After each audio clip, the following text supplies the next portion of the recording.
Bismillahirrahmanirrahim. Iman kepada malaikat. Iman kepada malaikat. Wa min zalika, di antara yang demikian itu, al malaikatu, malaikat. Fayajibu alal mukallafi, maka wajib atas mukallaf al imanu biwujudihim, al imanu biwujudihim, beriman dengan adanya malaikat. Wa annahum min jumlati ibadillah, bahwa malaikat beriman bahwa mereka termasuk hamba-hamba Allah yang mulia. Wa annahum min jumlati ibadillahil mukramin, ibadillahil mukramin, beriman bahwa mereka malaikat itu termasuk hamba-hamba Allah yang mulia, yang mulia. Wa anna da'bahumul ibadat,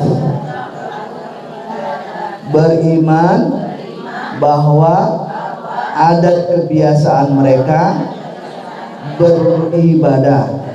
La ya'sunallah ma amarohum, mereka tidak mendurhakai, mereka tidak mendurhakai Allah terhadap yang diperintahkannya.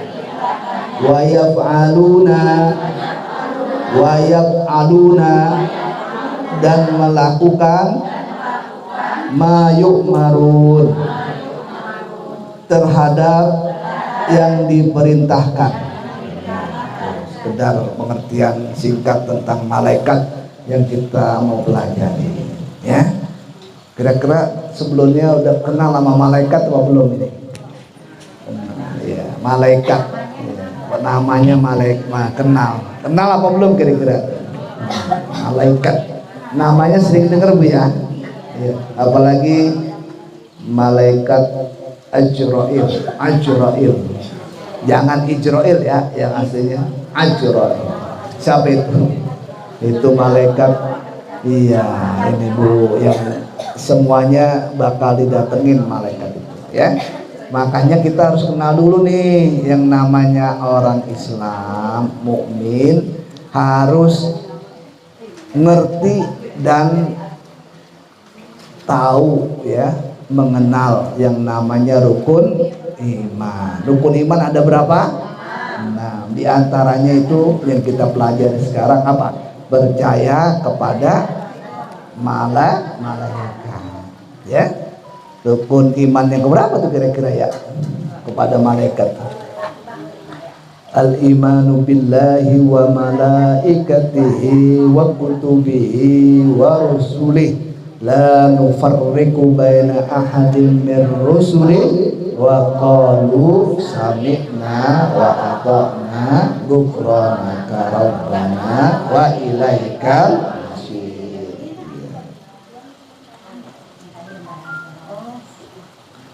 Ya, ini biar nambah ngertinya nih, saya baca dari tulisan Syekh Nawawi Al-Bantani. Syekh Muhammad Nawawi bin Umar bin Arabi. Syekh Nawawi bapaknya namanya Haji Umar, ya. Haji Umar bapaknya tuh. Haji Umar bapaknya lagi namanya Haji Arabi. Jadi namanya tiga tuh. Nawawi bin Umar bin Arabi. Kalau ibu 3 mah kenal masih ya. Bapaknya sama bapaknya atau kakek. Ingat itu mah ya. Ya ini ngikutin nama guru mulia ini. Wali namanya pakai 3. Muhammad Nawawi bin Umar bin Arabi. Ibu juga 3 ingetin tuh. Minimal kalau lagi ngejar paspor, engkongnya inget tuh. Ya benar gak tuh? Iya. Kalau ngejar paspor, engkongnya ditanya. Ya. Ini siapa engkongnya? Karena namanya pendek-pendek dulu mah. Ya. Ada orang kita pernah saya dengar namanya Pengki. Si Pengki. Pengki bapaknya siapa? Pengki bapaknya Abdullah. Abdulnya siapa? Bapaknya lagi Umar. Jadi ditulis di paspor Pengki bin Abdullah bin Umar. Kalau nggak pakai bin, Pengki Abdullah Umar. Nih kata guru kita, siapa sih malaikat itu? Ya, kata guru kita di Syekh Nawawi, ya, bahwa malaikat itu berjenis-jenis, yakni bermacam-macam, ya, sangat banyak dalam hal, ya, keadaannya mereka, berbagai perbuatan mereka dan bentuk-bentuk mereka. Malaikat nih kata Syekh Nawawi itu bentuknya banyak, macam-macam, ya, nama-namanya juga banyak, berbeda-beda, ya.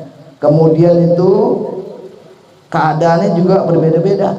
Bahkan ada yang keterangan di kitab ini, Qatrul Gois, ada yang bersayap itu. Malaikat bersayap 2, ya. Jarak sayap 1 sama sayap yang satunya 2, ya, itu keterangannya luar biasa besarnya, ya, Masya Allah, ya, Masya Allah, ya. Masya Allah.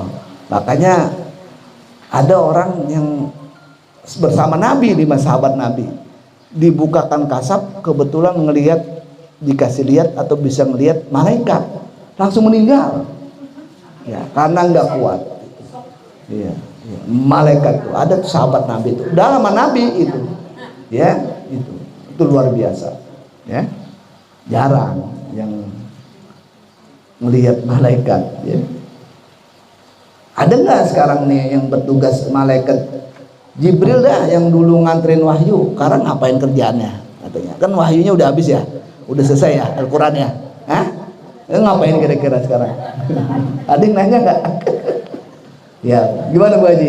Iya, itu sekarang mereka, itu malaikat Jibril, ini kerjaannya banyak sama, agak tugas dari Allah. Di antaranya ngumpulin batu. Ya, malaikat Jibril ngumpulin batu buat apa? Buat numpain kepada orang yang udah enggak ketulungan durhakanya sama yang Maha Kuasa. Malaikat Jibril turunkan siksa azab dari Allah Subhanahu wa taala. Di antara malaikat Jibril juga menyampaikan ilham, petunjuk sama wali-wali Allah. Kalau wali masih ada sekarang. Wali itu ada abdal, ada autad, berganti terus. Wali yang ini mati, nanti ada gantinya. Cuman jarang-jarang yang tahu itu wali kecuali wali, ya, waliullah, ya. Itu malaikat Jibril datang kepada mereka, ya, orang yang bersih, suci, ya. Apa sih wali itu? Ya kalau wali itu pernah saya diceritain ini, saya juga nggak ketemu. Namanya Abu Jadimyati di Cidahu tuh, di Pandeglang, itu wali. Ngapa wali itu? Lah, kalau dia udah masuk pagi tuh sholat, tamu mau nggak mau nungguin bisa zuhur baru ketemu, walaupun dia pagi. Ngapain? Sholat. Ya. Kalau datangnya siang, nanti sore. Kerjaannya sholat, ngaji, ngajar ngaji. Ya. Makannya itu dalam keterangan 40 hari sekali baru makan nasi. Artinya tiap hari puasa, bukannya air. Cuman kalau makan itu bisa 2 panci nasinya sendiri 40 hari itu. Nah, orang yang bersih, orangnya juga dia tahu nih, ini orang yang bukan namu yang nggak ditemuin. Habis saya belum pernah, waktu masih ada nggak pernah. Nah kalau sekarang berziarah, ada di situ ziarah ziarah ke wali Abu Yadimyati, parkirnya besar, parkirnya gede, bis juga masuk. Ya, itu malaikat yang kita akan pelajari. Jadi ini syarat kita jadi orang mukmin Islam, harus yakin kepada adanya malaikat. Kalau jumlahnya berapa sih? Kalau jumlahnya mah yang tahu percisnya Allah Subhanahu wa taala. Ya, karena yang mengelilingin Ka'bah aja saat ini kan di langit itu ada namanya ars. Ars itu sama ditawafin itu malaikat 70.000 malaikat tawaf keliling di sana. Kalau di sini kan di Mekah ya orang tawaf manusia atau manusia tawafnya di sini di Ka'bah, tapi malaikat tawaf mengelilingi ars itu 70.000 malaikat. Bacaannya takbir, Allahu Akbar, tahlil, la ilaha illallah. Cuma nggak kedengeran sama kita manusia, karena kalau keceplosan kedengeran itu suara tahlil, hancur ini permukaan bumi. Dahsyatnya dari suara malaikat bertahlil, bertakbir, ya muter terus itu di arsy, ya malaikat, ya. Minhum hamalatul ars, ada namanya malaikat yang tugasnya menggotong memikul ars. Ars itu makhluk atau ciptaan Allah yang luarnya yang besarnya luar biasa. Itu ada malaikat yang tugasnya mikul ars itu. Kalau di dunia ada 4, nanti di waktu hari akhirat ada 8 itu yang disebut malaikat hamalatul ars yang memikul ars. 70.000 malaikat, ya. Tapi begitu Nabi kita Muhammad waktu itu dilahirkan di Mekah, itu langit sepi. Malaikat yang segitu banyaknya ngeluruk semua ke Makkah menghadiri atau datengin orang yang ditunggu-tunggu sudah lama, namanya Muhammad sallallahu alaihi wasallam. Ahmad turun semuanya itu malaikat. Makanya tetangganya pada bingung nih, dari mana ini? Kata malaikat, biar saya yang bertanggung jawab ngurus ini manusia agung Rasulullah sallallahu alaihi wasallam. Malaikat tuh saking mulianya Nabi Muhammad, malaikat nawarin diri saya. Ya.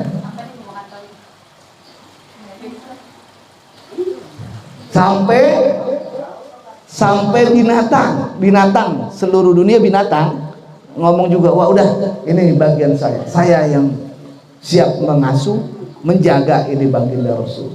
Semuanya pada ngajuin kepada yang Maha Kuasa, karena yang mulia ini dilahirkan baginda Rasul di Mekah. Tapi Allah Subhanahu wa taala menunjuk untuk mengasuhnya adalah Halimatus Sa'diyah yang mengasuh, ya. Halimatus Sa'diyah ada di desanya di Thaif. Kalau ibu pernah ke Thaif di Mekah, 200 kilo dari kota Mekah adanya Thaif, ada kampung Thaif. Nah itu kampungnya Halimah di situ tuh, Halimah Sa'diyah disusuin di situ tuh, ya Nabi kita Muhammad. Ya, kembali kepada pelajaran kita, ada namanya malaikat hamalatul ars, ada malaikat katabah, ada malaikat namanya al-karubiyin. Banyak namanya malaikat itu, tapi minimal buat kita sebagaimana ditulis dalam Al-Quran, kita wajib hafal 10 malaikat. Ini mah nggak bisa ditawar, ini 10 malaikat nih harus kita hafal, kita tahu, dan kita kenal itu malaikat karena ada di dalam Al-Quran itu. Ini jangan sampai kita kalah sama anak TK ini, dia mah hafal 10 itu. Siapa itu yang 10 itu? Malaikat Jibril, Mikail, Israfil, Israel, Munkar, Nakir, Bakir, Atid, Malik, Ridwan. Kenal ya Bu ya? Ya, ada bagus, nggak apa-apa, nama anak, nama cucu dari nama malaikat bagus. Ada yang namanya Jibril, ya. Iya. Berarti namanya udah hafal, tugasnya udah hafal juga ya. Kalau malaikat Mikail itu ngapain tugasnya malaikat Mikail? Hah? Ayo, kira-kira, apa? Rizki, hujan tuh, rizki. Tugasnya malaikat Mikail. Ada malaikat namanya malaikat Israfil. Tugasnya ngapain? Israfil, niup sangsaka. Ada malaikat yang namanya malaikat Ridwan. Surga. Sampingnya lagi Malik. Terus ada malaikat yang menulis perbuatan kita yang baik. Yang baik. Raqib. Kalau yang buruk, hati. Jadi Bu, menurut kitab yang kita baca ini, Qatlul Ghais, manusia kita ini di dalam diri kita sehari semalam ada 20 malaikat. Nih sama kita dulu malaikat. Ya, malaikat Raqib Atid udah tahu ya, kanan kiri. Di depan kita ada 2 malaikat. Di belakang kita ada 2 malaikat. Di atas bibir kita ada 2 malaikat. Ya, di mulut nih, di depan mulut ada 1 malaikat. Di atas mata ada 2 malaikat. Kata malaikat Atid nanya begini, malaikat Atid, ini si Pulana lagi berbuat dosa, berbuat maksiat. Kira-kira tulis apa jangan? Kata Atid kepada malaikat Raqib. Ya, tulis apa jangan? Tanya tuh malaikat Raqib menjawab, jangan ditulis dulu. Mungkin sejam 2 jam dia ingat, dia sholat tobat, dia istighfar minta ampun sama Yang Maha Kuasa. Ya. Berapa jam? 7 jam.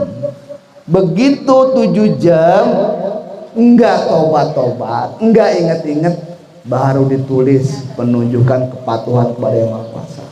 Jadi kalau yang berbuat salah masih ada 7 jam biar supaya pada ingat.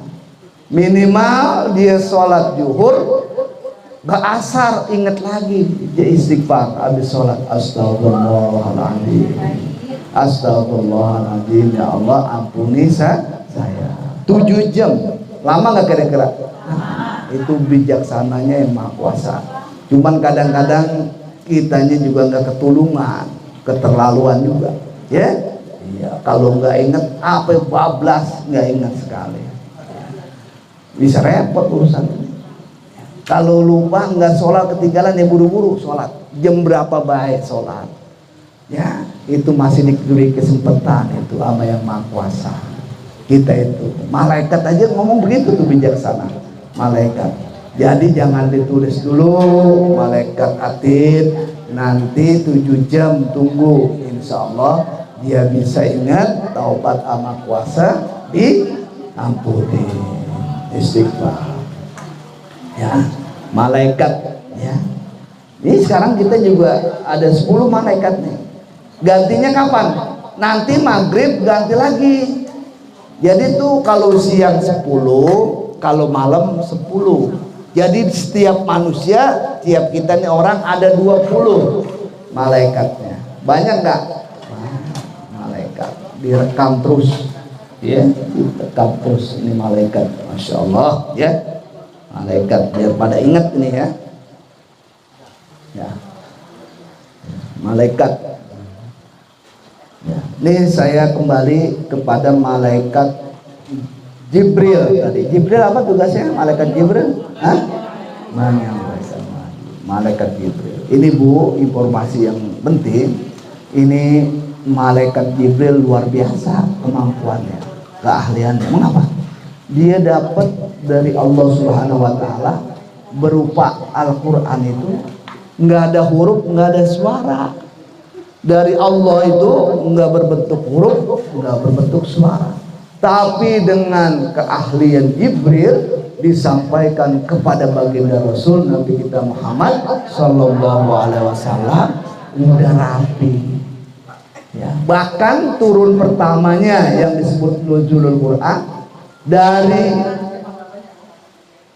Lauhul Mahfuz ke langit pertama itu turun langsung. Ya, turunnya langsung.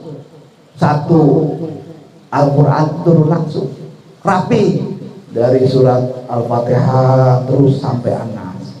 Itu turun aslinya begitu. Tapi diturunkan malaikat Jibril kepada Nabi Muhammad berangsur-angsur sesuai dengan kejadian, sesuai dengan kebutuhan. Kadang-kadang ada masalah ini, Nabi nanya, turun ayatnya. Sudah turun semuanya sebanyak 6.666 ayat, baru disusun ini surat Fatihah depan, terus Al-Baqarah, terus sampai An-Nas, sebagaimana dulu pertama diturunkan dari Lauhul Mahfuz. Disusun, ya, disusun. Itu hebatnya malaikat Jibril. Ya, tugasnya berat tapi diselesaikan dengan sebaik-baiknya.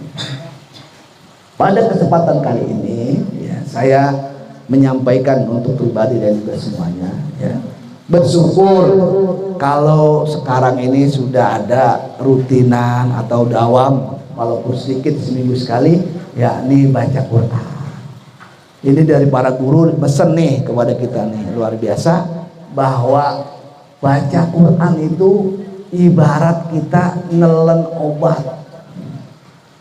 Obat itu ngalir lewat pembuluh darah nih, lewat saraf, lewat urat, dari ujung pala sampai kaki.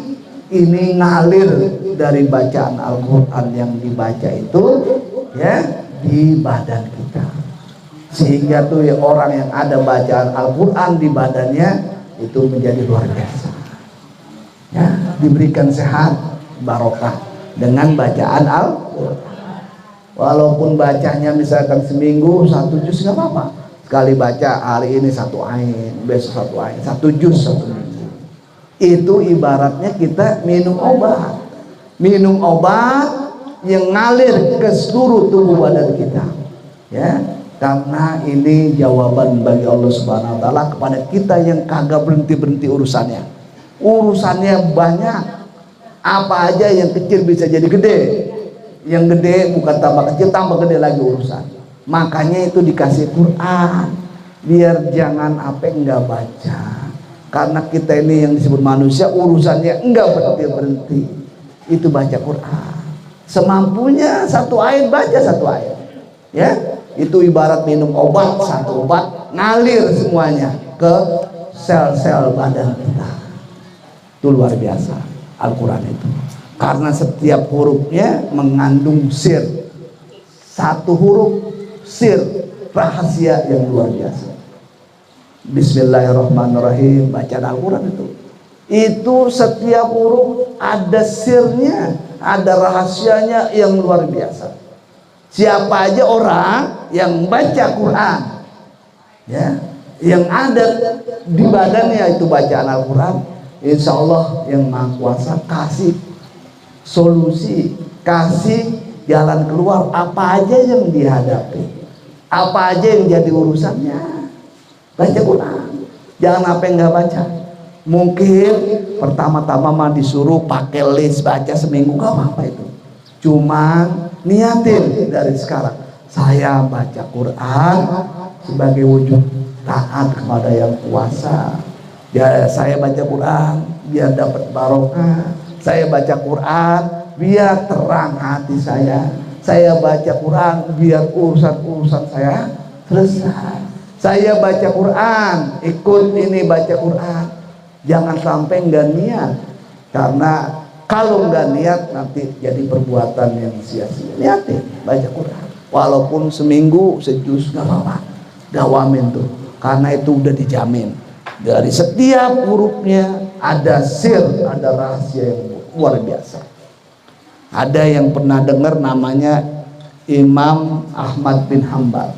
Ini yang pendiri atau penulis atau ulama besar yang jadi ulama mazhab yang 4. Ada Imam Syafi'i, Imam Hambali, Imam Maliki, Imam Hanafi. Ini Ahmad bin Hambal, ulama besar, wali besar. Itu ngimpinya bukan ketemu Nabi lagi. Dia ngimpi bertemu yang Maha Kuasa Allah Subhanahu wa Ta'ala dalam mimpinya. Sampai 100 kali ngimpi ketemu.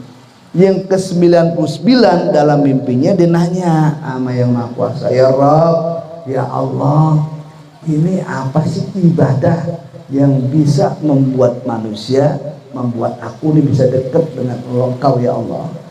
Akhirnya dalam mimpi itu dijawab bahwa satu ibadah yang bernama membaca Al-Quran itu bisa membuat orang menjadi begitu dekat dengan yang Maha Kuasa. Itu bacaan Al-Quran bisa narik kita, Bu. Bacaan Al-Quran bisa narik nih yang hatinya, yang baca Quran tergantung sama Al-Quran tuh ketarik, nggak sengaja mau nggak mau ketarik tuh sama Al-Quran. Daya magnetnya luar biasa, sehingga ada kemampuan buat kita ya jalanin taat ibadah bisa enteng. Itu tarikan Al-Quran luar biasa ya, makanya seminggu jangan apa lewat. Seminggu itu kan minggu lalu nggak balik lagi ya kan, baliknya bagaimana hitungannya? Ada yang minggu depan, yang minggu kemarin mah ya susah balik, jangan minggu tadi pagi aja tuh yang udah kita lewat jam 7 nggak bisa balik lagi ya. Tapi kalau ada seminggu catatan lumayan, baca Quran 1 juz berapa ayat, kan itu berarti nggak kosong sekali kemarin tuh, ada tulisannya ya. Itu diantaranya. Dan kalau mau tahu yang dirasakan Al-Quran yang ada di rumah kita, kayak orang hujan gede, Bu. Misalkan ibu hujan nih, ibu hujan bukan di daerah sendiri, daerah yang jauhan nggak kenal sama orang dah. Misalkan di daerah Petukangan sono dah, ibu lagi pergi naik motor mungkin dibonceng, hujan. Ono kan udah nggak kenal di sono sama orang, jarang. Kalau sini kan kenal, mau di mana juga kenal. Karena hujan gede, mau kondangan nggak mungkin dong dijalanjutin, basah nanti ke rumah orang. Akhirnya ngaup itu di rumah orang yang rumahnya lumayan besar, tapi depannya nggak ada hubungan yang buat tempiasin hujan, nggak ada. Ya cuman begitu doang dah, sedikit teasan. Akhirnya ibu mampir di situ ya, rupanya orangnya juga nggak begitu open, artinya numpang ngaup yang nggak bahasa bagaimana kebiak enggak, iya silakan iya gitu doang. Abis ngomong iya masuk ke dalam ya, padahal dia tahu itu yang punya rumah bahwa itu walaupun ngaup masih tempias, artinya masih tempias gitu, kena air gitu. Ya itu orang udah ke dalam nggak keluar lagi. Maksudnya ibu kan kalau ngau begitu mana coba disuruh masuk kayak duduk begitu ya di tempat yang mendingan ada bangku biar nggak tempias, kagak. Nggak lama keluar itu orang yang punya rumah keluar, wah ini yang lagi ngau nih, wah, berpikir alhamdulillah keluar nih, mau nawarin mau duduk kali ya masuk ya. Kagak. Dia ngambil jemuran anduknya yang agak sebelah sono kena tempias, ngangkat, kagak makin ngomong, kagak makin ngapa, masuk lagi. Nah kita yang tadinya udah girang, masya Allah nih begini bener kayaknya nih ya, artinya mentang-mentang nggak kenal. Kalau di sini man kalau kita ngaum ya, di sini kita ngaum kenal pasti suruh masuk ya kan ya, apalagi teman ngaji atau saudara suruh masuk di dalam sini, tempias ini ada bangku ya, bukan begitu doang dikerjain kopi atau kerjain air gitu, minum dulu karena udah lama nggak ketemu. Oh itu mah kagak, boro-boro udah keluar aja nih yang lagi ngawak, alhamdulillah keluar nih, suruh duduk yang tempat agak legaan nih, nggak tempias, kagak masuk lagi. Akhirnya nyampe 2 jam itu hujan tambah gede aja, udah di situ kagak ada jas hujan di motor, udah mau pergi ke acara kondangan yang perlu bajunya jangan sampai basah. 2 jam berdiri aja begini, berdiri itu di depan teras itu nggak ada tempat duduk, berdiri udah miring salah kanan salah, tempiasnya tambah basah tambah banyak, lama kan tuh. Terus dari Johor udah sholat di rumah kan johor tuh, kadang berangkatnya johor, ape ajan asar jam 4, kagak ditengok-tengok itu sama yang punya rumah.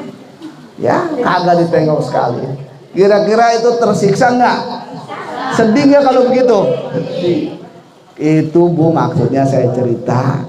Itu maksudnya itu di kelam kita, di rumah kita ada Al-Quran yang nasibnya kayak begitu. Itu Al-Quran sampai dari baru sampai bulu itu sama yang punya rumah dipegang aja kagak. Artinya nggak pernah dibaca. Iya. Pernah mau dipegang itu cuma lagi dipindahin.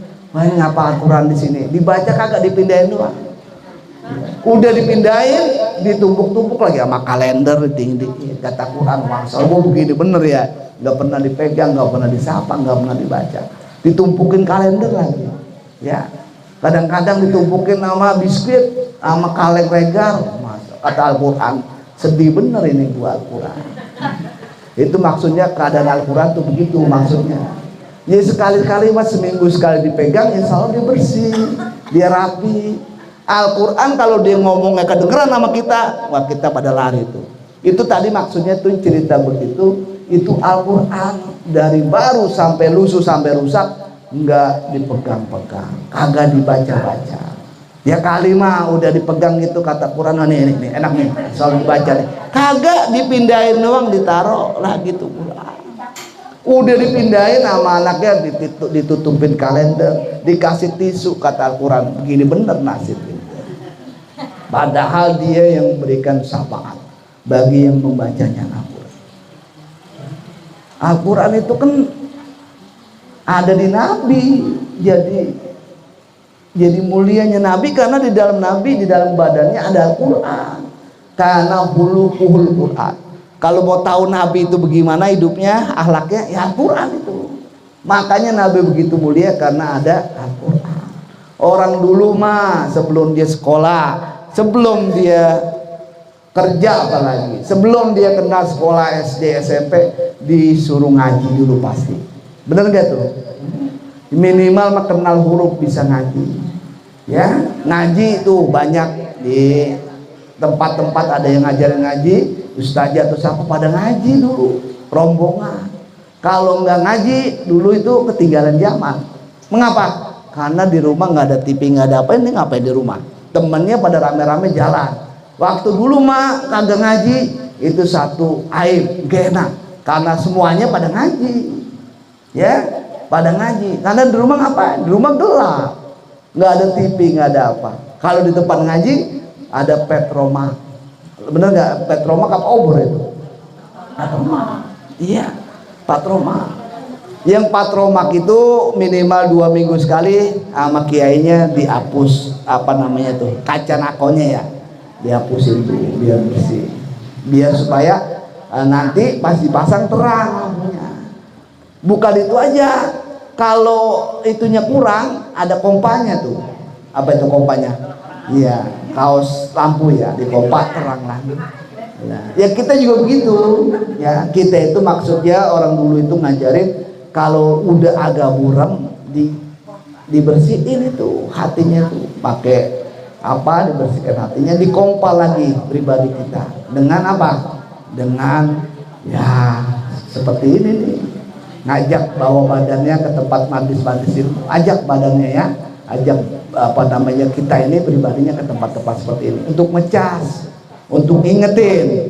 Kalau enggak sama sekali ya bablas repot ya. Ibu yang apel lama lah 2 minggu aja di pasar, nggak inget sholat, nggak inget apa-apa, insya Allah jadi orang nggak benar. 2 minggu aja dalam pasar, nggak inget sholat, pokoknya di pasar aja ya, sama begitu. Artinya udah terlalu gelap itu kaca-kaca petromak, bisa bikin kita tambah sulit, tambah suntuk ya. Kalau udah sulit, suntuk, gelap, itu yang namanya kebaikan nggak mau nyampur. Karena dia dua itu. Kalau kita lagi tekun, taat, bersih ya, itu yang namanya yang buruk-buruk pergi. Kalau kita lagi buruk, lagi banyak maksiat, banyak salah, itu yang namanya baik pergi.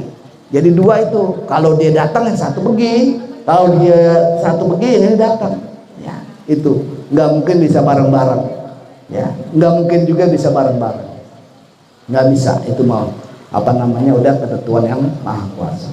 Ini saja yang kita pelajari tentang iman kepada malaikat.